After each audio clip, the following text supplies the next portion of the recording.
இந்த கட்சியில தான் ஒவ்வொரு முறையும் கழகத்துக்கு புத்துணர்ச்சி கொடுக்கிற வகையில் ஒவ்வொரு வகையிலும் இளைஞர்கள் வந்து கொண்டே இருக்கிறார்.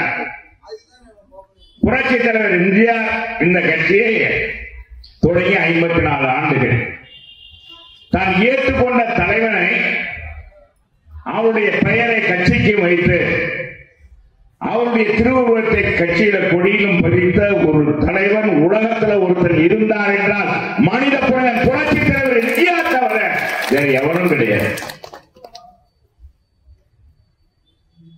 அவர் உருவாக்கிய இயக்கம் இன்றைக்கு ஏழை எளிய மக்களுக்காக, பாட்டாளி மக்களுக்காக 31 ஆண்டு காலம் ஆட்சியில் அமர்ந்திருக்கு. 54 ஆண்டு காலத்துல 31 ஆண்டு காலம் ஆட்சியில் அமர்ந்தது. இந்த 31 ஆண்டு காலத்துல சாதாரண சாமானியர்கள், பட்டியலினத்தவர்களை பதவி கொடுத்து அழகு பார்த்து பிறப்பால் உயர்ந்தவன் யாரும் கிடையாது, தாழ்ந்தவனுக்கு யாரும் கிடையாது, ஆணுக்கு பெண் நிகர், பெண்ணாலும் சாதித்து காட்ட முடியும் என்ற அடிப்படையில் பெண்ணுக்கும் சம உரிமை வழங்கிய ஒரு இயக்கம் இந்தியாவிலே இருக்கின்றால் அது புரட்சி தலைவர் உருவாக்கிய அண்ணா திமுக ஒன்றுதான். புரட்சி தலைவர் அம்மாவுக்கு வார்த்தெடுக்கப்பட்ட அண்ணா திமுக இன்றைக்கு புரட்சி தமிழர் எடப்பாடியார் கட்டி காக்கப்பட்டிருக்கின்ற அண்ணா திமுக ஒன்றுதான் என்பதை இங்கே நான் குறிப்பிட விரும்புகிறேன். பேரறிஞர் அண்ணா கழகம் ஒரு குடும்பம் என்று கழகத்தை வளர்த்தார். பல தலைவர்களை உருவாக்கினார். திறமைக்கு ஏற்ற பதவியை கொடுத்து அழகு பார்த்தார். அப்படி உருவாக்கிய திராவிட முன்னேற்ற கழகத்திற்காக பாடுபட்டவன் தான் நம் தலைவன் புரட்சி தலைவர் எம்ஜிஆர். திராவிட முன்னேற்ற கழகம் ஆட்சியிலே தேர்தலை சந்திக்காது என்ற சூழ்நிலையில் கூட 1952 இயக்கத்திலே தொடங்கி அண்ணாவுடைய அன்பாலும் பாச பிணைப்பாலும் அறிவாற்றல் நிறைந்த நம் தலைவர் அவர்தான் நமக்கு வழிகாட்டி என்ற அடிப்படையிலே இணைந்து அந்த இயக்கத்தை பட்டி தொட்டியெல்லாம் பரப்பிய நம் தலைவனை கருணாநிதி வரம் கொடுத்த தலைவரையே கையை வைத்தது போல கலைஞர் கருணாநிதி அவர்கள் புரட்சி தலைவரை தூக்கி வெளியே போட்டார், கட்சியிலிருந்து நீக்கினார். நீக்கிய அடிப்படையில் உருவாக்கப்பட்டதான் அண்ணா திராவிட முன்னேற்ற கழகம். எனவே இன்றைக்கு ஒரு இயக்கத்திலே இருந்து இன்னொரு இயக்கம் பிரிவது சகஜமான ஒன்று. ஆனால் ஒரு இயக்கம் இன்னைக்கு பிரிந்த இயக்கம் இந்தியாவிலே மிகப்பெரிய இயக்கமாக 7வது இடத்திலே 3வது இயக்கத்திலே இருக்கிறது. தமிழகத்திலே முதல் இடத்திலே அண்ணா திராவிட முன்னேற்ற கழகம் பெரிய கட்சி என்றால் அண்ணா திமுக என்பதை நீங்கள் புரிந்து கொள்ள வேண்டும். இப்படிப்பட்ட இந்த அண்ணா திராவிட முன்னேற்ற கழகம் 31 ஆண்டுகள்ல எத்தனை சாதனைகள், நான் ஒரு சில சாதனைகளை மட்டும் நான் சொல்லிவிட்டு செல்ல விரும்புகிறேன். அதற்கடுத்து நம்ம இந்த ஆட்சியுடைய அவலங்களை நாளை தம்பி நெல்லையப்பர் பாலாஜி அவர்கள் கூறிய கருத்துக்கள், இந்த ஸ்டாலினுடைய ஆட்சியிலே அவலங்களை நான் பின்னாலே எடுத்து சொல்ல விரும்புகிறேன். ஸ்டாலின் தான் வராது விடியல் தர போறாரு ஒரு பாட்டு வச்சிருந்தாங்களா இல்லையாப்பா? போட்டாங்களா இல்லையா? எங்கேயாச்சும் அந்த பாட்டு ஒடுக்குதான். அப்ப இந்த ஆட்சியுடைய இப்ப அதிலிருந்தே தெரிஞ்சுக்கலாம்.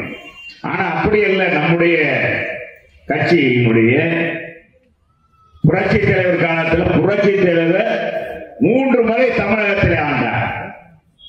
3 முறை தேர்தலை சந்தித்து மக்களை சந்தித்து வாக்குகளை பெற்று தொடர்ந்து வெற்றி பெற்றார்.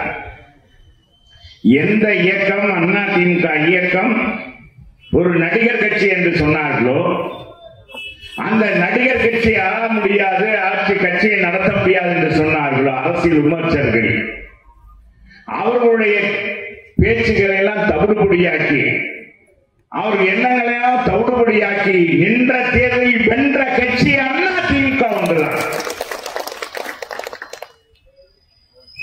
73 தொடங்கி வெற்றி கையை பறித்த இயக்கம் தொடர்ந்து கோயம்புத்தூர் மேற்கு, பாண்டிச்சேரி தேர்தல், பாண்டிச்சேரியில் ஆட்சியை பிடித்து 75 77 ஆட்சிக்கு வந்த ஒரு இயக்கம் தான் அதிமுக தான். பிறக்கும் போதே கர்ணன் கவச குண்டலத்தோடு பிறந்தான்னு சொல்லுவாங்க புராணத்துல. அது மாதிரி வெற்றி சரித்திரத்தை படைத்த அண்ணா திராவிட முன்னேற்ற கழகம் ஒன்றுக்கு தான் அந்த பெருமை உண்டு என்பதை இங்கே 54வது ஆண்டிலே உங்களை எல்லாம் பெருமையோடு சுட்டிக்காட்ட ஆசைப்படுகிறேன். எந்த தலைவனுக்கு அரசியல் செய்ய தெரியாது என்று சொன்னால் அவர் கொண்டு வந்ததான் சத்துணவு திட்டம். இன்றைக்கும் இயங்குகிறது, இன்றைக்கும் தொடர்கிறது. தண்ணீர் திட்டம், மாணவர்களுக்கு காலனி வழங்குது. இன்னைக்கு பூட்ஸா அம்மா கொடுத்தாங்க, மாத்தினாங்க. தனியாரிடம் இருந்த நியாய விலை கடையை 4400 கடைகள் இருந்தது தனியார் இடத்துல. அதை கூட்டுறவு இயக்கங்கள் நடத்த வேண்டும் என்று அரசு பணித்து 15,500 கடையாக மாற்றி காட்டியவர் புரட்சித் தலைவர் எம்ஜிஆர். குக்கிராமங்கள்ல கூட இன்னைக்கு கிராமங்கள்ல இன்னைக்கு 15,000 கடை 34,000 கடையாக மாறி இருக்கிறது. ஒவ்வொரு கிராமத்துக்கும் ஒரு கடை கொண்டு வந்தார். இன்றைக்கு எங்கிறது குடிசை இருக்கலாம். ஓலை குடிசைக்கு ஒரு விளக்கு கொடுத்த, மின்சார விளக்கு கொடுத்த ஒரு புரட்சித் தலைவர் இந்த கட்சி. இந்த கட்சி சாதனை பண்ணலையா? இந்த கட்சி ஒன்றும் செய்யலையா? மக்களை தான் கேட்கிறேன். அப்படி என்றால் படுத்துக் கொண்டே ஜெயிக்க முடியுமா? 67 படுத்துக் கொண்டே ஜெயித்தவர் புரட்சித் தலைவர். 84 படுத்துக் கொண்டே தானும் ஜெயித்து தன்னுடைய கட்சியும் ஆளுங்கட்சியா மாற்றியவர் 5000 பேருக்கு அந்த பக்கம். ஆக தமிழக மக்களுடைய மனத்தை புரிந்து கொண்டு மக்களுக்கான விலைவாசியை கட்டுப்படுத்தியவர். விவசாயத்துக்கு விலையில்லா மின்சாரத்தை கொடுத்து அழகு பார்த்தவர் அவர். இது சான்றுக்காக சொல்லுகிறேன். அதே மாதிரி புரட்சித் தலைவர் அம்மா அவர்கள் 3 முறை முதலமைச்சரானார்கள். 3 முறை முதலமைச்சரான காலத்தில் அவர் முதலாக தொட்டில் குழந்தை திட்டம், வரலாற்றில் சிறப்புமிக்க திட்டம் அல்லவா? அதே மாதிரி மழைநீர் சேகரிப்பு. எல்லாரும் இன்னைக்கு மழைநீர் சேகரிப்பு திட்டம் கொண்டு வரணும். அன்னைக்கு கொண்டு வரும்போது கலைஞர் எதிர்த்தார். தாலிக்கு தங்கம் திட்டம், 1 பவுன் தங்கம் 4 கிராம் அம்மா கொடுத்தாங்க. 25,000 ரூபாய். பட்டப்படித்த பெண்களுக்கு 50,000 ரூபாய். அதை 1 பவுனாக கொடுப்பேன் என்று 2016 அம்மா சொன்னாங்க. தேர்தலில் நடைமுறைப்படுத்தியவர் எடப்பாடியார் என்பதை நீங்கள் புரிந்து கொள்ள வேண்டும். இன்றைக்கு அந்த திட்டத்தை முழுவதும் பண்ணிட்டார். உண்மையா இல்லையா? இன்னைக்கு ஒரு தாலி தங்கம் வாங்க, 1 கிராம் வாங்கினா இன்னைக்கு எவ்வளவு? 12,000 1 கிராம். பாருங்க, இன்னைக்கு 1 பவுன் வாங்கணும்னா 90,000 ரூபாய், 1 லட்சம் ரூபாய் வந்துடும்ன்றாங்க. விலையில்லா அரிசி அம்மா கொண்டு வந்த திட்டம். தனி ஒரு மனிதனுக்கு உணவு இல்லை, ஜகத்தினை எல்லைத்தொடர் பாரதியார். ஏழையின் சிரிப்பில் இறைவனை காண்போம் என்றார் பேரறிஞர் அண்ணா. இவருடைய கனவுகளை நனவாக்கியவர் அம்மா. கன்னியாகுமரியிலிருந்து திருத்தணி வரைக்கும் அத்தனை குடும்பங்களுக்கும் இன்னைக்கு 34,000 கடைகள்லயும் விலைய அரிசி போடப்படுகிறதா இல்ல? குறைந்த விலைக்கு 30 ரூபாய்க்கு பருப்பு, 25,000 ரூபாய் 25 ரூபாய்க்கு பாத்தீங்கன்னா பாமாயில் கொடுக்கப்படுகிறது. அதே மாதிரி பார்த்தாங்கன்னா ஜீனி. அம்மா உணவகம் அம்மா கொண்டு வந்தது. விலையில்லா மிக்சி கிரைண்டர், மின் விசிறி அனைவருக்கும் கொடுத்தாங்க. அனைத்து குடும்ப அட்டைதாரர்களுக்கும் கொடுத்தாங்க. இப்படி மடிக்கணினி, சைக்கிள் திட்டம், எண்ணற்ற திட்டங்களை அம்மா அள்ளிக்கொண்டே போகலாம். இத்தனை திட்டங்கள். 69% இடஒதுக்கீடை கொண்டு வந்த ஒரு புரட்சி தலைவி. தந்தை பெரியார் இயக்கத்தால் சமநீதி காத்த வீராங்கனை பாராட்டப்பட்ட நாம் புரட்சி தலைவி. இவரைத்தான் சீமான் கொஞ்ச நாளைக்கு முன்னால கேள்வி பண்ணார். இவரைத்தான் உயர்ந்த ஜாதியில் வந்தவர் என்றார். 50% இடஒதுக்கீடை கொடுத்த புரட்சி தலைவரை பார்த்து அரசியல் பண்ண தெரியல, அரசியல் செய்ய தெரியாமல் செஞ்ச இவங்கனாலதான் தமிழ்நாடே கெட்டு போச்சுன்னு சொன்னவர் தான் திருமாவளவன். என்றைக்கு திருமாவளவன் நம் தலைவரையும் அம்மாவையும் பற்றி பேசினாரோ அன்னையிலிருந்து திருமாவளவனுடைய சகாப்தமே, அரசியல் சகாப்தமே முடிஞ்சு போச்சு. பார்த்தீங்கன்னா தெரியும். திருமாவளவனுடைய இருந்த நற்பெயரை அவரே கெடுத்துக் கொண்டார். ஏன்னா முத ஏற்றத்தாழ்வை ஒழித்தவர் புரட்சி தலைவர் எம்ஜிஆர் 50 விழுக்காடு இடஒதுக்கீடை கொண்டு வந்தார்.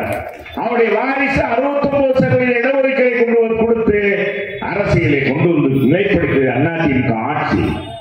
54 ஆண்டுகள்ல என்னென்ன சாதனைகள் செஞ்சிருக்கின்றதுக்கு இதுவரை வரலாற்று சாதனைகள்.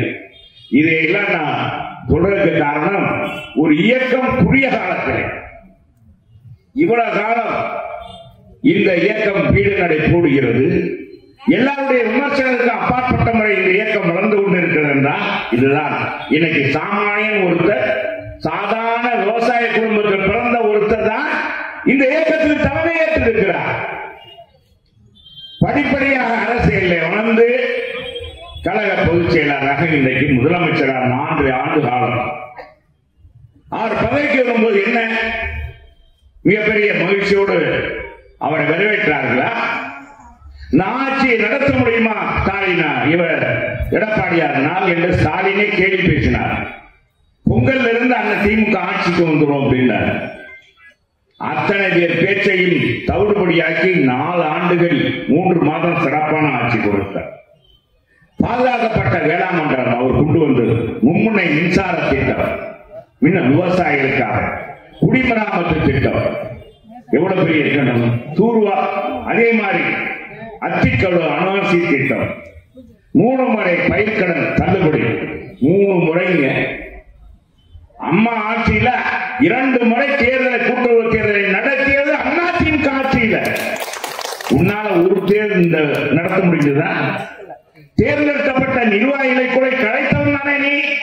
திமுக ஆட்சி, இந்த ஆட்சி தேர்ந்தெடுக்கப்பட்ட நிர்வாகிகளை கலைத்தது அந்த ஆட்சி. இவங்களால் கூட்டுறவு தேர்தல் நடத்த முடிந்ததா? மீண்டும் எடப்பாடியார் வருவா, மீண்டும் கூட்டுறவு தேர்தல் நடத்தப்படும். ஜனநாயகப்படி கூட்டுறவு தேர்தல் நடத்தி காட்டுவார் புரட்சி தமிழர் எடப்பாடியார் என்பதை இங்கே குறிப்பிட விரும்புகிறேன். அதே மாதிரி இப்ப மாதிரி இல்ல, மழை மெதுவாக பெய்யுறது, மிக போதுமான அளவு பெய்யுது, அப்புறம் விட்டுறது. ஆனா நம்ம காலத்துல புயல், அம்மா காலத்துல சுனாமி, நம்ம கஜா புயல், எத்தனை புயல்களை சந்தித்தோம். அந்த மாதிரி ஒரு புயலை இவங்க சந்தித்தார்களா?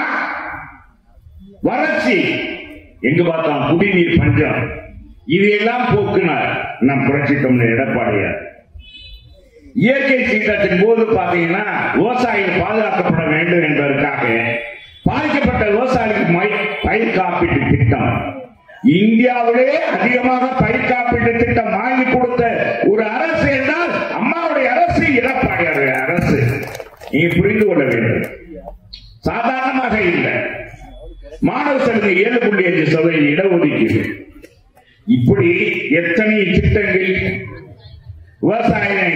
விவசாயிகள் சுபிட்சமாக வாழ்கின்றதாக தடையில்லா மின்சாரம், கொரோனா சிறப்பு சிகிச்சை, 11 மாதங்கள் விலையில்லா அரிசி, பருப்பு, சமையல் பொருட்கள் உட்பட அத்தனை கொடுத்தது.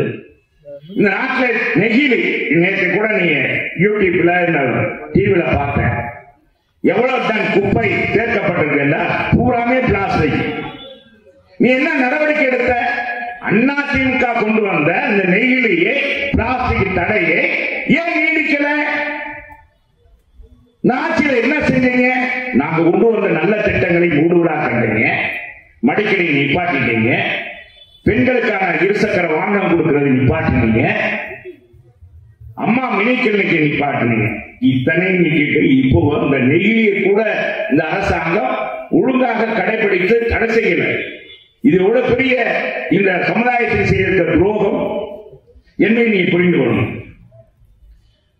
தரமான சாலைகள், உலகத்தரம் வாய்ந்த சாலைகள் அம்மா ஆட்சியில கொண்டு வரப்பட்ட. அதே மாதிரி பாத்தீங்கன்னா கடநீரை குடிநீராக்கும் திட்டம், எண்ணற்ற கூட்டு குடிநீர் திட்டம், அதே மாதிரி இருசக்கர வாகனங்கள், அம்மா மின்னிக்கு விலையில்லா மடிக்கணும் தொடர்ந்து நாம் வாங்கணும். 1 பவுன் தங்கம் நம்முடைய எடப்பாடியார் கொடுத்தார். இத்தனை செஞ்சு உலக முதலீட்டார் மாநாடு நடத்தி, கொரோனா காலத்தில் கூட உலக முதலீட்டார் நடத்தியது அதிமுக ஆட்சி. அதே மாதிரி பாத்தீங்கன்னா கொரோனா காலத்துல லட்சக்கணக்கான வேலை வாய்ப்புகள் உருவாக்கி கொடுத்ததும் அதிமுக ஆட்சி. இதையெல்லாம் மக்கள் மறந்து விட்டார்கள் என்று நினைக்கிறார். ஸ்டாலின் வாய்க்கூசாம பேசுகிறார். 10 ஆண்டுகள் தமிழகத்தில் ஒண்ணும் செய்யலையா? நாட்டில் என்ன செஞ்சவர்கள் நான் பட்டியல் போட்டிருக்கேன், ஒரு சிலது மட்டும்தான். இதை பேசணும்னா பேசிக்கொண்டே போகிறோம். அது போக மதுரைக்கு எடுத்துக்கோங்க. மதுரையில பார்த்தா இன்னைக்கு மதுரை 2000 ஆண்டுகள் பழமையான மதுரை. இந்த பழமையான மதுரையை நவீனமயமான மதுரையாக மாற்றி காட்டியவர் புரட்சி தலைவி அம்மாவும் புரட்சி தலைவர் எடப்பாடிகள். எத்தனை மேற்பாலங்கள், எத்தனை தடுப்பணைகள் இன்னைக்கு நாம் கொண்டு வந்திருக்கோம் மதுரையில. இந்தியாவிலேயே சிறந்த பாதுகாப்பான பெண்களுக்கான பாதுகாப்பான மாநிலம் இருந்தால் தமிழகம். இந்தியாவிலே சிறந்த மாநிலமாக, இந்தியாவிலே சிறந்த காவல் நிலையம் அண்ணா நகர் காவல் நிலையம், சென்னையில் இருக்க அண்ணா நகர் காவல் நிலையம். இந்தியாவிலே சிறந்த மகளிர் காவல் நிலையம் எங்கன்னா கோயம்புத்தூர்ல இருந்த மகளிர் காவல் நிலையம். இப்படி பெயர் பெற்ற அதிமுக ஆட்சியை பெற்று ஒண்ணுமே செய்யல. நாட்டை 10 ஆண்டுகள் தமிழ்நாட்டை குட்டிச்சோறாக்கி விட்டோம். நான் கேட்கிறேன், தாய்மார்களே, நீதிமான்களே, நாளை ஒருவர் புரட்சி செய்ய போகிற தாய்மார்களை நீங்கள் சொல்லுங்கள். இந்த ஆட்சியில் ஒன்றும் செய்யலையா? நாங்க 10 ஆண்டுகள் ஒன்றும் செய்யலையா? நீங்கள் தான் சொல்ல வேண்டும். இந்த ஆட்சிக்கு சரியான பாடத்தை போட வேண்டும். அது மட்டுமல்ல, நீங்க ஆட்சியில பார்க்காத மோசமான இந்த ஆட்சியில பாத்தீங்கன்னா எங்க பார்த்தாலும் இன்னைக்கு போதை கலாச்சாரம். 5 வயசு 3 வயசு சிறுமி, 4 வயசு சிறுமியிலிருந்து 85 வயசு பாட்டி வரைக்கும் இன்னைக்கு மாணவங்கப்படுத்தப்படுகிறார். எவ்வளவு மோசமாக இந்த ஆட்சியில் இருக்கு. தவறு செய்ய பூரா திமுக பக்கத்தில் இருக்கான், திமுக இருக்கான், நடவடிக்கை எடுக்க முடியல. போதைப் பொருள் கடத்துவதில்ல, போதைப் பொருள் இன்னைக்கு உலகத்துக்கே சப்ளை பண்றதுல தமிழ்நாடு வழிவகையாக இருக்கு. தமிழ்நாடு மூலமா தான் வழி. இங்க இருந்தா கடத்தப்படுகிறார், கப்பல் மூலமாக கடத்தப்படுறாங்க. ஜாபர் செழிக்கின்றனர், மெத்தமன் பட்டமை. நம்ம மாணவர்கள் மாணவிகள் இன்னைக்கு போதைக்கு அடிமையாயிட்டாங்க. எந்த ஆட்சியிலாவது நம்ம ஆட்சியில என்ன சாதனை புரிவோம்? ஒவ்வொரு ஆண்டும் இன்னைக்கு உயர்கல்வி விகிதாச்சாரத்தில் எவ்வளவு பேர் சொன்னாங்க. இவங்க காலத்தில் 32% இருந்த உயர்கல்வி அது விகிதாச்சாரம் நம்ம காலத்தில் என்ன 50 விழுக்காடாக மாற்றணும். காரணம் அடிக்கணும். மாணவ செல்வங்களுக்கு இடைநீற்றலை தவிர்க்கின்ற வகையில் உதவித்தொகை இது மாதிரி செஞ்ச இவன் காலத்தில் அந்த மாதிரி இருக்கா? எத்தனை கல்லூரிகள், எத்தனை உயர்நிலை பள்ளிகள் நாம் தரோம். இன்னைக்கு அது இல்லை. இன்னைக்கு பாருங்க, நம்ம வைகை ஆற்றின் குறுக்க மட்டும் 90 கோடிக்கு 4 தடுப்பணம் கட்டணும். இந்த தடுப்பணை கட்டண அடிப்படையில் என்னன்னா, இன்னைக்கு பாத்தீங்கன்னா மதுரையில மையப்பகுதியில் 600 அடி நிலத்தடி நீர் இருந்தது. 600 அடி 800 அடியெல்லாம் குளம் போட்டா, அந்த போர் போட்டா கிடைக்கும். 1000 அடி கூட சில இடத்துல. இன்னைக்கு 300 அடி 150 அடி 200 அடியில வந்திருக்கேன். இது எடப்பாடியார் ஆட்சி இல்லையா? 40 ஆண்டுகள் எரியாத மாரியம்மன் தெப்பக்குளத்தை நிறைச்சமே, அது ஒழுங்காக உங்களால் பாதுகாக்கப்பட்ட பிரதியதா?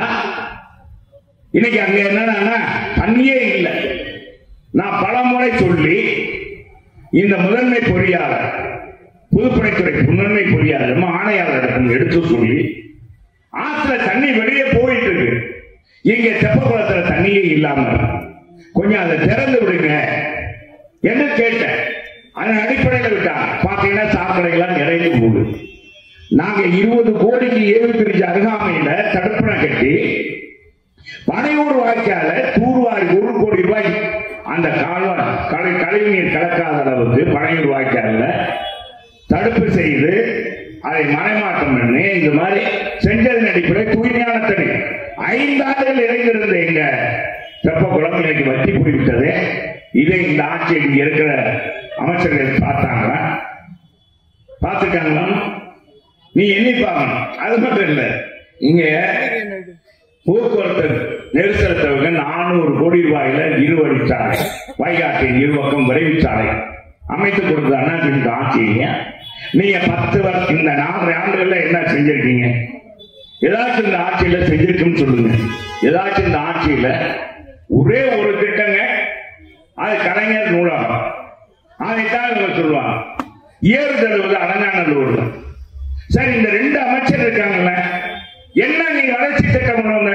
அன்னைக்கு நான் சொன்னேன், சட்டமன்றத்தில் ஒரு துணை கேள்வி தான் கொடுத்தாங்க. போன சட்டமன்றத்தில் 4 நாள் ஒரு துணை கேள்வி கொடுத்தார் சபாநாயகர். அதுல என்ன சொன்னேன்? ஐயா, மாண்பு பேரவைத் தலைவர்களே, மதுரையில சாலைகள் குண்டும் குழியுமாக இருக்கிறது. சாலையில் பூரா பாதாள சாக்கடை, கழிவு நீர் ஓடுகிறது, ஆறாக ஓடுகிறது. பார்த்தா மக்கள் சர்க்கஸ்ல சாகசம் பண்ற மாதிரி போகுது. இருக்கா இல்லையா? குண்டு குழியுமா இருக்கா இல்லையா மதுரையில? இதைத்தான் நான் சொன்னேன். 2 பாலம் கட்டுறீங்க, அந்த பாலம் நீங்க கட்டினதா? நீங்க சுயமா சிந்தித்து போட்டீங்களா? நாங்க கொண்டு வந்து எங்க அம்மா முதல்ல 120 கோடி ரூபாய் 2012 ஒதுக்கீடு பண்ணி அந்த பாலத்தை கட்ட வேண்டும் சொல்றாங்க. அது நில எடுப்புல அமெரிக்கன் காலேஜ் பக்கத்தில் இருக்க பில்டிங் எல்லாம் கோர்ட்டுக்கு போறாங்க, நீதிமன்றத்துக்கு போறாங்க. அதெல்லாம் தடுத்து எடப்பாடியார் ஆட்சியில் அதை என்ன செய்யறோம்? விரிவாக்கம் பண்ணி 170 கோடி ரூபாய் டிபிஆர் தயார் பண்ணி பூமி பூஜை போடும்போது அது அந்த நார்த் கேட் ஒரு ஹோட்டல், அந்த நார்த் கேட் ஹோட்டல்ல அந்த கோபாலகிருஷ்ணன் உரிமையால அவர் மட்டும் நீதிமன்றத்திலிருந்து வழக்கு வாபஸ் வாங்க மாட்டேன். அப்புறம் அவர் எடுத்து சொல்லி முடியும் தருவாயில நம்ம ஐயா தேவர் சிலைக்கும் பாதுகாப்பாக இவங்க ஒன்னும் புதுசா ஒண்ணும் இல்ல. இந்த அமைச்சர் திமுக ஒன்னும் பெரிய கிளியா கிளிக்கல, நம்மளே எல்லாமே செஞ்சு வச்சுட்டோம். எப்படி அந்த பாலம் வரணும், எப்படி போகணும், மேல போகணும் அப்படின்றத நேற்று போய் எப்படி அந்த பாலம் அமையணும் அப்படின்றதெல்லாம் நாங்க போட்டதில்ல. அதை பூமி பூஜை போட்டு காலதாமதப்படுத்தி அதை விரைவுபடுத்த முடியல. இந்த ஆட்சியில் 4 வருஷமா உட்கார்ந்துட்டு ஒரு அமைச்சர் என்னை கேள்வி பேசுறாரு. நீங்க அங்க போயிட்டீங்க மங்களாகட்டி, நான் மங்களாகட்டியா போயிருக்கேன். 1.5 வருஷமா என் வீட்டுக்கிட்ட வண்டியை நிப்பாட்ட முடியல. இன்னைக்கு கூட போய் பாருங்க, யாராச்சும் வர முடியுமா? சேரும் சகதியமா இருக்கு.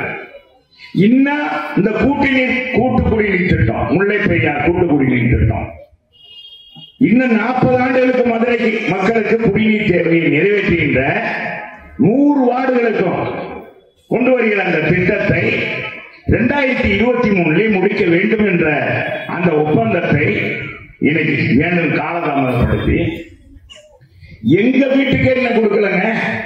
எங்க வீட்டு அருகாமையில உயர்மட்ட தொட்டி இருக்கு, அதுக்கே இப்பதான் குழாய் பைப்பே தெரிவிக்கிறார், மெயின் பைப்பே. இது என்ன ஆட்சி? இதை சொன்னா சீக்கிரம் முடியுங்கன்னா என்ன கேள்வி பேசுறாரு. நீங்க அங்க போயிட்டீங்க, உங்களுக்கு தெரியல. அவர் வரும்போது நான் இருப்பேன்னு எனக்கு தெரியும். எனக்கு தகவல் சொன்னாங்களா? இல்ல 1.5 வருஷமா இருக்கு எங்க வீட்டுக்கிட்ட அங்க இருக்க கடைக்காரங்க கடன் நடத்துறது. இதுதான் அந்த இதை காட்டுல நீங்க என்ன செஞ்சீங்க? மதுரை மக்கள் என்ன மாநகராட்சி தேர்தல் நடந்தது. இந்தியாவிலே 42 மாநகராட்சி இருக்குங்க. 10 லட்சத்துக்கும் மேற்பட்டவங்க. நீ 10 லட்சத்துக்கும் மேற்பட்ட மக்கள் வாழ்கிற 42 மாநகராட்சி. நம்ம ஆட்சியில இந்த 42 மாநகராட்சியிலும் முதன்மையான இடத்துல இருந்து மதுரை மாநகராட்சி தூய்மையான பசுமை விருது பெற்றது இல்லையா? மதுரை அவ்வளவு சுத்தமாக அவ்வளவுதாக வைத்திருந்தோம் நம்ம ஆட்சியில். இன்னைக்கு இந்த மாநகராட்சியில நீங்க என்ன ஆளுங்கட்சிக்கு ஓட்டு போட்டா, மாமன்ற உறுப்பினர்களுக்கு தேர்தலில் ஓட்டு போட்டா நமக்கு செய்வாங்க, நல்லது நடக்கும், வார்டு மக்களுக்கு நல்லது நடக்குன்னு ஓட்டு போட்டீங்க. இன்னைக்கு என்ன ஆச்சு? பூரா பசி எடுத்து அவன் 10 வருஷம் காய்ச்சல் இருந்தவன் உண்டு விளையாடிட்டானப்பா. 200 கோடிப்பா முறைகேடு. 200 கோடி கண்டுபிடிக்க 200 கோடி. நான் சொல்லல, ஊடகங்கள்ல வந்தது. இந்த ஊடகங்களை வந்ததை வச்சு நாங்க உடனே எங்க மாமன்ற உறுப்பினர்கள் போராடி இருந்தாங்க. 1 வருஷமா போராடி இருக்காங்க மாமன்ற உறுப்பினர்கள். அதனுடைய தலைவர் சோலைராஜா அதை எடுத்து சொல்றார். கேட்டாங்களா? கேட்கல. கடைசியில பெரிய விவகாரம் பண்ண அடிப்படையில் இதுக்கு முன்னால இருந்த ஆணையார் தினேஷ்குமார், அவர் தான் தினேஷ்குமார் தானே, தினேஷ்குமார் அவர் என்ன செய்தாரு, தொடர்ந்து அதிமுக அழுத்தம் கொடுக்கிறது அதன் அடிப்படையில் போலீஸ் ஆணையாளர் எல்லாம் புகார் செய்யறார். போலீஸ் ஆணையாளர் சொல்லி மாநகராட்சி கூட்டத்தில் இந்த மாதிரி விவகாரம் தொடர்புடைய இது நடந்துகிட்டே இருக்கு, எனவே இதற்கு காரணமானவர்கள் கண்டறிய வேண்டும், உண்மையிலே என்ன நடந்தது. வரி சீராய்வுல இன்னைக்கு கட்டடங்கள், வீட்டு கட்டடத்துக்கு குடியிருப்போர் வீட்டுக்கு என்ன வரி விதிக்கிறோம் அதுதான் கல்யாண மண்டபத்துக்கு விதிச்சிருக்காங்க. யோக்கிய மரம் செம்பத்துக்கு உள்ள வைத்துள்ளாங்கல்ல சொல்லுவாங்க, நம்ம அதை பண்ண முடியும். யோக்கிய மரம் செம்பத்துக்கு உள்ள வைடா அப்படின்னு சொல்றாங்க, திண்ணையில இருக்கிற செம்பத்துக்கு உள்ள வைடா அப்படின்னா. அது மாதிரி நீங்க என்ன செஞ்சாங்க என்பதை கண்டுபிடிக்கின்றதுக்காக அவர் சொல்றாரு. அது மட்டும் இல்ல, இது வெளி உலகத்துக்கு வந்த உடனே, பத்திரிகையில வந்த உடனே நாங்க அதிமுக மாநகர் மாவட்ட கழக நிர்வாகிகள் அழைத்து சென்று ஆணையாளரிடம் மனு கொடுக்கிறோம். கொடுத்து அது வரைக்கும் எந்த கைது நடவடிக்கை இல்லை. நீங்க புரிஞ்சுக்கிற மதுரை மாநகராட்சி இந்த 42 மாநகராட்சி சொன்னீங்க, இன்னைக்கு என்ன தெரியுமா, கடைசி 2வது இடத்துல இருக்குது.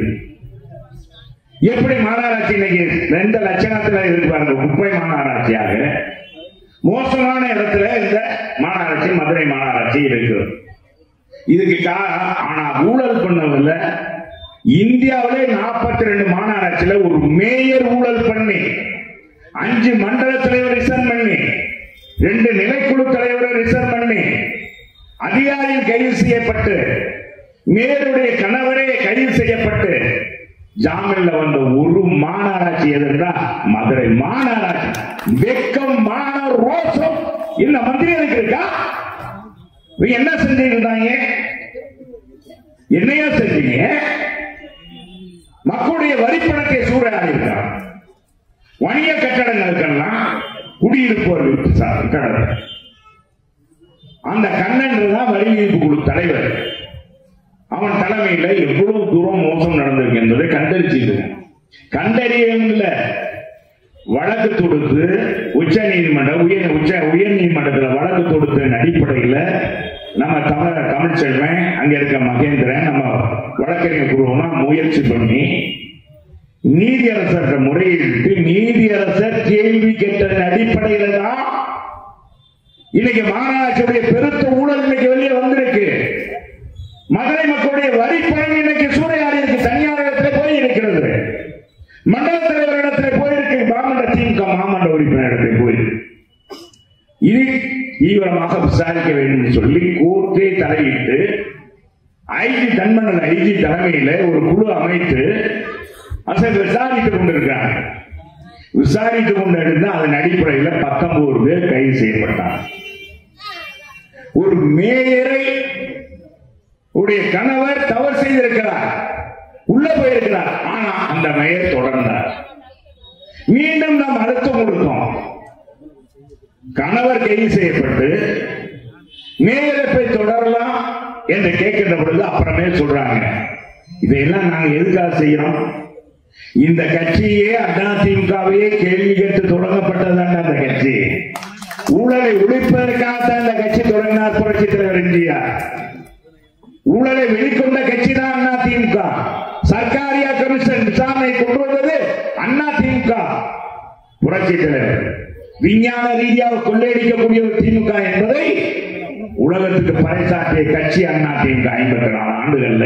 இது மட்டும் இல்ல, காற்றிலே ஊழல் பண்ணான், தூக்கி அலைக்கற்றை ஊழல் என்பதை கொண்டு வந்தது அதிமுக. இன்னைக்கு பாருங்க, எங்க பார்த்தாலும் எதிலும் 10 ரூபா பாட்டிலுக்கு வாங்கலாம்னு சொல்லி டாஸ்மாக் கடையில 10 ரூபாங்க கமிஷன்.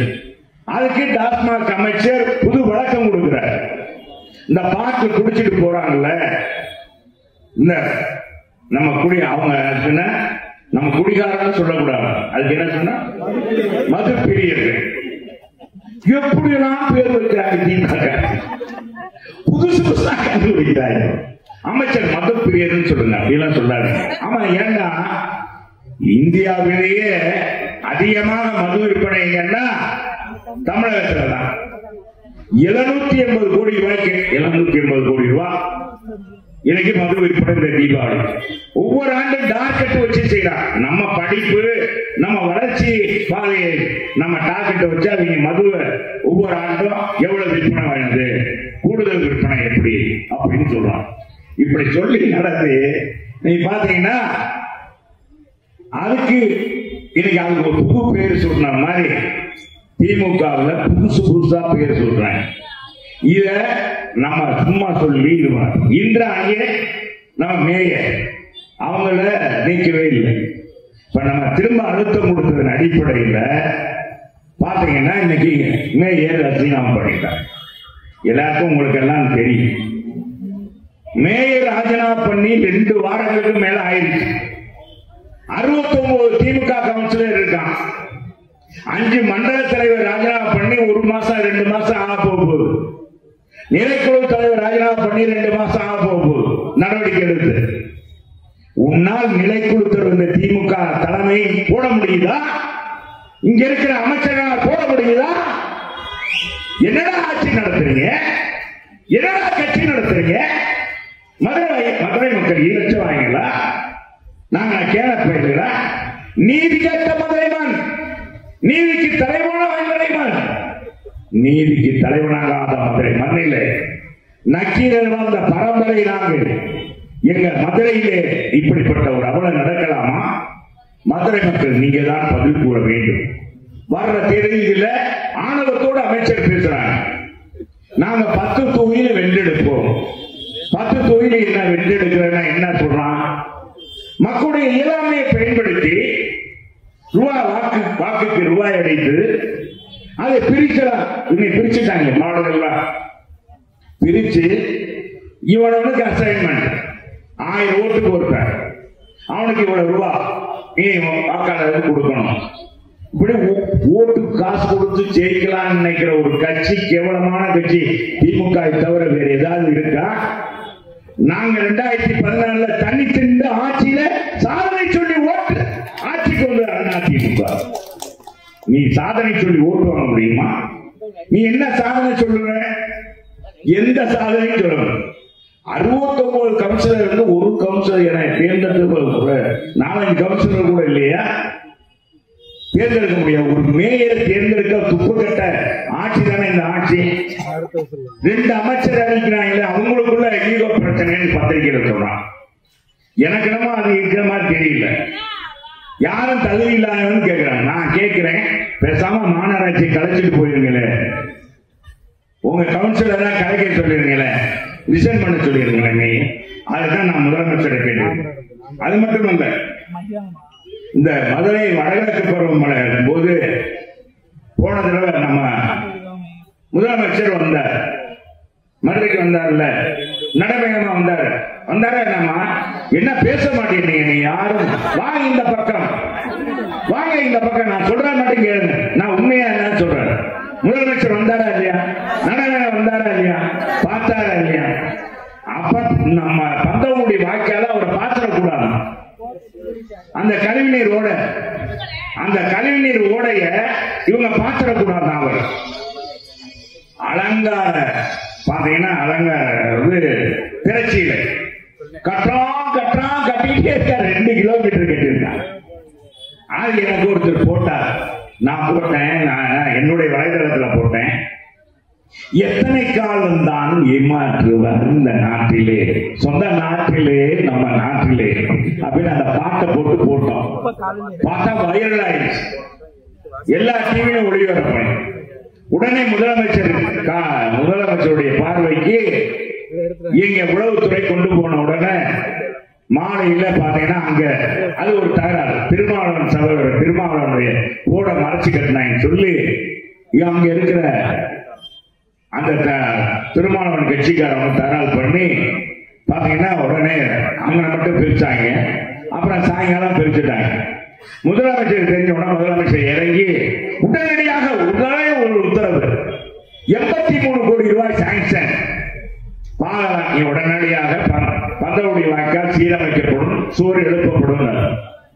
சொல்லி 3, 6 மாதம் 4 மாசம் ஆச்சு. ஒரு நடவடிக்கையும் இல்லை. பருவமழையும் வந்துருச்சு. இதுவரைக்கும் நம்ம போட்ட அந்த தந்தவடி வாய்க்கால நம்ம காலத்துல தூர்வாரி 50 லட்சம் ரூபாய் கொடுத்து 1 கோடி ரூபாய் நம்ம காலத்துல தூர்வாரி அதை தண்ணி அங்க வர்ற தண்ணி மழை தண்ணி வடிகால் வந்து வையாற்றுல கலக்கிற மாதிரி செஞ்சோம். மதுரை பூரா பாத்தீங்கன்னா வையாற்றுல கழிவுநீர் கலக்காத அளவுக்கு திட்டங்கள் வகுத்து நம்ம செஞ்சோம். ஆனா மறுசுழற்சி முறையில 1 லட்சம் லிட்டர் ஒரு கழிவு நீரை அதை சுத்திகரித்து பயன்பாட்டுக்கு கொண்டு வர்றதுக்காக 2.25 கோடியில எம்எம் லாட்ஜ் அருகாமையிலே பாலம் ஸ்டேஷன் ரோட் அருகாமையிலே அமைத்தோம். அதையும் நீங்க இடிச்சுட்டாங்க பாலம் கட்டணும்னு சொல்லி. அந்த பணியும் நடக்கல. இதுவரைக்கும் ஒண்ணுமே செய்யல. ஸ்மார்ட் சிட்டி திட்டம் உங்களுக்கு தெரியும். மதுரையினுடைய வளர்ச்சியில் நம்ம எவ்வளவு அங்கம் எவ்வளவு பாடுபட்டோம். மதுரை எங்க பார்த்தாலும் இன்னைக்கு மதுரையினுடைய அழகு இருக்கின்றா, இன்னைக்கு அடுக்குமாடி கட்டடங்கள் இருக்கின்றா. நம்முடைய காலத்துல இங்க இருக்கிற காமராஜர் சிலை 50 லட்சம் ரூபாய் புனரமைத்தோம். பேர்பால் சாலை அமைத்தோம். ரயில்வே ஸ்டேஷன்ல இருந்து நம்ம திருமணாக்கர் மகால் வரை. மதுரை மீனாட்சி அம்மன் கோயில் 3 ஆண்டுகள் தொடர்ந்து பசுமை விருது, இந்தியாவிலே திருக்கோயிலே பசுமை விருது பெற்றது நம்முடைய ஆட்சியில. ஒரு ஆட்சி செஞ்சீங்களா? நாங்க பேர்பால் சாலை அமைத்து அந்த பழமையான கல் பறித்து அதை உருவாக்கணும். இது மாதிரி உங்க ஆட்சியில செஞ்சதுண்டா? எதுவுமே செய்யல. அதே மாதிரி நம்ம ஆட்சியில கொண்டு வந்த உங்களுக்கு தெரியும் தந்தை பெரியார் பேருந்து நிலைய அடுக்குமாடி வணிக வளாகம் அந்த வாகன நிறுத்தும் கட்டடம் கட்டணும். இதுவரைக்கும் இருக்கவங்க ஸ்மார்ட் சிட்டி தெரியல. ஜான்சிராய்ப்பாங்க அருகாமையில் ஒரு பெரிய கட்டடம் கட்டணும். வெளியூர்ல இருந்து வர்ற வெளிநாட்டு பயணிகள் தங்குவதற்கும் சாமி தரிசனம் செய்வதற்கும் ஹோட்டல் அமைத்தோம். அதுவும் வேற பயன்பாட்டுக்கு விட்டுட்டாங்க. இது மட்டும் இல்லைங்க, இதுவரைக்கும் அந்த வணிக வளாகம் திறக்கவே இல்லை. ஸ்மார்ட் சிட்டி பணிகளை திறக்கப்படும். இன்னைக்கு இந்த பொது மருத்துவமனை நான் என்ன அடிப்படை சொன்னேன், கோரிப்பாளையம் பாலம் இந்த மாதிரி மெதுவாக நடக்குது அமைச்சர். அது மட்டும் இல்ல, மதுரையில சாலைகள் மோசமாக இருக்கிறது. புனரமைக்கின்றாங்க, புனரமைக்கவே இல்லை அப்படின்னு நான் சொல்றேன். ஒரு பொறுப்புணர்ந்து ஒரு சட்டமன்ற உறுப்பினர் முறையில நான் சொல்றேன். கோரிப்பாளையம் பாளையத்துக்கு சாதாரண மக்கள் மட்டும் போல ஆம்புலன்ஸ் போகுது, விரைவு ஆம்புலன்ஸ். ஜிஹெச்சுக்கு இன்னைக்கு ஒரு நோயாய்ப்பட்டிருப்ப ஆம்புலன்ஸ் போக முடியல, வேலைக்கு போக முடியல, அரசு பணியாளர் பணியாற்ற முடியல, மருத்துவர்கள் போக முடியல. இவ்வளவு மெதுவாக இருக்கு. அதே மாதிரி அப்போலோ மருத்துவமனையும் அதே மாதிரி மிக மெந்தமாக எத்தனை வருஷமாக 2 வருஷமாக பணி முடியாமல் இருக்கிறது. எவ்வளவு மோசமாக இருக்கு. அப்புறம் ஒருத்தர் நம்ம துணை முதலமைச்சர் உங்களுக்கு தெரியும். அவரு தலைவர்னு அவர் சொல்லிக்கிறார். அவர் யாரும் தலைவராக ஏற்றுக்கிறதே கிடையாது. அவர் என்னென்னமோ நான் நடிச்சு பார்க்கிறார். மக்கள் என்ன நினைச்சாங்க, ஒரு கல்லால் ஒரு கல் ஒரு கண்ணாடி அந்த படத்துல நாயகனாவே தான் அவரை பார்க்கிறார். அவர் என்னன்னா ஒரு செங்கலை தூக்கிட்டு காமிச்சார். எய்ம்ஸ் மருத்துவமனை எங்கே, கல்வி இங்கே, செங்கல் எங்கே காமிச்சார். போன தேர்தல் எங்க அப்பாவுக்கு மட்டுமே தெரியும் நீட் தேர்வு விஷயம் ரத்து, இவங்களுக்கெல்லாம் தெரியாதுன்னு சொன்னாரு. இன்னைக்கு அவரு அதே இப்ப வருவாரா? இப்ப செங்கல் தூக்குனா நம்ம ஆளுதான் செங்கல் தூக்கி காமிப்பாங்களே இங்கே எய்ம்ஸ் மருத்துவமனை மதுரையில் நடக்கிற அவலங்களை சொல்லுவாங்களா இல்லையா? இப்படி இவ்வளவு மோசமாக மதுரையில திமுக ஆட்சியில் அவலம் இன்னைக்கு மோசமாக இருக்கு. இங்கே சரியான ஒப்பந்த பணியாளரும் வர்றதில்லை. மாநகராட்சி சரியான ஒப்பந்த பணியாளரும் இல்லை. பாருங்க, சாலைகள்லாம் புதுசா போடப்பட்ட சாலைகள்லாம் இன்னைக்கு குண்டு முடியுமா ஆகிப்போச்சு. தரமற்ற ஒப்பந்தக்காரர்கள் கமிஷன் கொடுக்கிறோம். எந்த வேலையும் சரியான வேலை இல்லை. இதைத்தான் நாம் சொல்றோம். மக்களுக்காகத்தான் மதுரை மக்களுக்காக நீதி கேட்டோம். இது தவறா? நீங்க தான் சொல்லணும். நாங்க செஞ்சது தவறா? இந்த ஆட்சியில நாங்க செஞ்ச ஆட்சியில என்ன குறை கண்டீங்க அப்படின்றதான் நான் சொல்றேன். எங்க ஆட்சியில செஞ்ச சாதனையை ஒரு சாதனையாச்சும் நான் செய்ய முடியல. எடப்பாடியார் கொண்டு வந்து எத்தனை திட்டங்களை நிறைவேற்றினார். அந்த திட்டங்களை உன்னால் தொடர முடிந்ததா? எங்க காலத்தில் கொண்டு வரப்பட்ட திட்டங்களுக்கு தான் நீங்க ஸ்டிக்கர் ஓட்டுறீங்க. இன்னும் கூட திட்டங்களை தொடர்ந்து முடிக்க முடியல. இது போன்ற பணிகள் தான் இந்த ஆட்சியில நடக்குது. இது பெருத்த ஊழலுக்கு காரணமா இருக்க மதுரை மாநகராட்சி. வரலாற்றில் இது மாதிரி ஒரு ஊழலை, இது மாதிரி ஒரு நிகழ்வை எந்த மாநகராட்சியிலும் பார்த்தது பார்த்துருக்கோம்னா நான் பார்த்துருக்கோமா? நீங்க கேள்விப்பட்டிருக்கீங்களா? ஏதாச்சும் வலைதளங்கள் வந்திருக்கா தம்பி? ஏதாச்சும் ஒரு மாநகராட்சி 42 மாநகராட்சி இந்தியாவில் இருக்குங்க. 10 லட்சம் எங்கேயாச்சும் ஒரு மேயர் இல்லாம, மண்டல தலைவர் இல்லாம, நிலைக்குழு தலைவர் இல்லாம ஒரு மாநகராட்சி இயங்குதா? அதை கூட கொண்டு வர முடியலையே. நீங்க என்ன ஆட்சியை கிழிக்க போறீங்க? இதுல 2024 இவங்கதான், 2026 இவங்கதான் ஆட்சிக்கு வர போறோம். நீ ஆட்சிக்கு வந்த நாட்டையே காப்பாற்ற முடியாது. இன்னைக்கு போதை மாநிலமாக, எனக்கு பெண்களுக்கு பாதுகாப்பு இல்லை, பாதுகாப்பான மாநிலமாக தமிழகம் இருந்தது. சந்தன கடத்தல் வீரப்பனை சுட்டு வீழ்த்தியது இயக்கம் அதிமுக ஆட்சியில புரட்சி தலைவி அம்மா துணை ராணுவத்தார். அதான் அதிமுக ஆட்சியின் சிறப்பு. நாட்டு மக்களுக்கு என்ன தேவை என்பதை அறிந்து புரிந்து செயல்படுத்தியவர்கள் புரட்சி தலைவர் அம்மா எடப்பாடியார். அதனால்தான் புரட்சி தமிழர் எடப்பாடியார் இன்றைக்கு மக்கள் மனதிலே இருக்கிறார். மக்களை காப்போம், தமிழகத்தை மீட்போம் என்று வந்தாரே, மக்களை காப்போம், தமிழகத்தை மீட்போம் என்று எவ்வளவு பெரியது. இதுல என்ன சொல்றாங்க? நாங்க கூட்டணிக்கு அலையா அப்படிங்கிறோம். நாங்க அலைந்ததாக வரலாறே கிடையாது.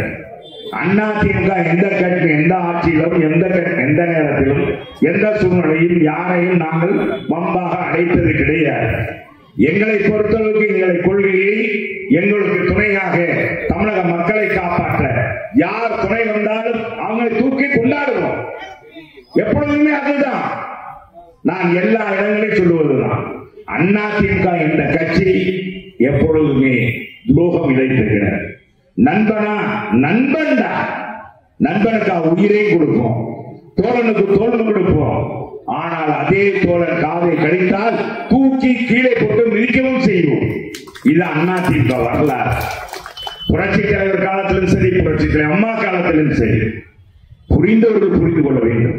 எங்களை பொறுத்தவரை யாரும் துரோகம் அளித்ததில்லை. எங்களுடைய இயக்கமாக, எங்களுடைய கூட்டணியில் இருந்த காங்கிரஸாக இருக்கட்டும், பாரதிய ஜனதாவாக இருக்கட்டும், அவர்களுக்காக எங்க உயிரை கொடுத்து எங்க தொண்டர்கள் உழைப்பார்கள், எங்கள் நிர்வாகிகள் பாடுபடுவார்கள். அப்படிப்பட்ட கட்சி தான் திமுக. எனவே இந்த இயக்கம் மீண்டும் புரட்சி தமிழர் தலைமையிலே ஆட்சிக்கு வர வேண்டும். அதற்கு நீங்க எல்லாம் நல்லா தர வேண்டும். மீண்டும் நம்ம 2026 புரட்சி தமிழர் எடப்பாடியார் தலைமையிலே ஆட்சி மலரும், அதிமுக வெல்லும். 55வது பிறந்த நாள் நம்ம விழா கொண்டாடும் போது அதிமுக ஆட்சியில் இருக்கும், கோட்டையிலே கொடியேற்றி இருக்கும் என்பதை நேரத்திலே தெரிவித்து இந்த அருமையான வாய்ப்பை கொடுத்த அத்தனை மக்களுக்கு நன்றி கூறி விட. செய்திகளை உடனுக்குடன் தெரிந்து கொள்ள நமது அம்மா இணையதள தொலைக்காட்சியை சப்ஸ்கிரைப் செய்து அருகில் உள்ள பெல் ஐகான்